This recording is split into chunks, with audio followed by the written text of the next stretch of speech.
প্রাথমিকের শিক্ষার্থীদের যে উপবৃত্তি দেয়া হয় তা প্রয়োজনের তুলনায় কম বলে মনে করেন অনেক অভিভাবক ও শিক্ষার্থীরা। জেলা শিক্ষা অফিস সূত্রে জানা যায়, প্রাক প্রাথমিকের শিক্ষার্থীরা মাসে ৭৫ টাকা এবং প্রথম থেকে পঞ্চম শ্রেণীর শিক্ষার্থীরা ১৫০ টাকা করে উপবৃত্তি পেয়ে থাকে, যা সাধারণত ৩ মাস পরপর একত্রে দেয়া হয়। এ বিষয়ে পটুয়াখালীর বেশ কয়েকজন শিক্ষার্থীর সঙ্গে কথা হয়।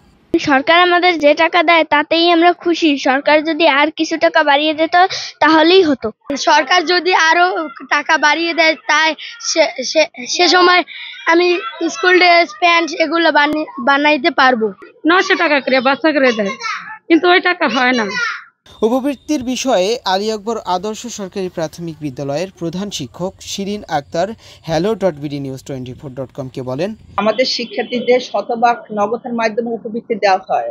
আরো যদি একটু বেশি দেওয়া হতো তাহলে আমাদের শিক্ষার্থীদের আরো ভালো হতো। এ প্রসঙ্গে জেলা প্রাথমিক শিক্ষা কর্মকর্তা বলেন, প্রাথমিকে প্রত্যেকটা শিশু প্রতি মাসে ৭৫ টাকা হারে ৩ মাস পর পর এই টাকাটা একত্রে, অন থেকে পঞ্চম শ্রেণী পর্যন্ত প্রতিটা শিশু ১৫০ টাকা হারে ৩ মাস পর পর এই উপবৃত্তির টাকা পেয়ে থাকে। পটুয়াখালী জেলাতেই প্রায় ১,৯৪,০০০ শিশু উপবৃত্তির টাকা পেয়ে থাকে। সারা বাংলাদেশের বুঝেন কত শিশু, ১ টাকা করে বাড়াইলে কত টাকা হয়, এই বিষয়টাই আছে। তবে তাদের দাবিটা যৌক্তিকতা আছে। আসন্ন বাজেটে শিক্ষা খাতে বরাদ্দ বাড়িয়ে উপবৃত্তির টাকার পরিমাণ বাড়ানোর জোর দাবি জানিয়েছে শিক্ষার্থী ও অভিভাবকেরা।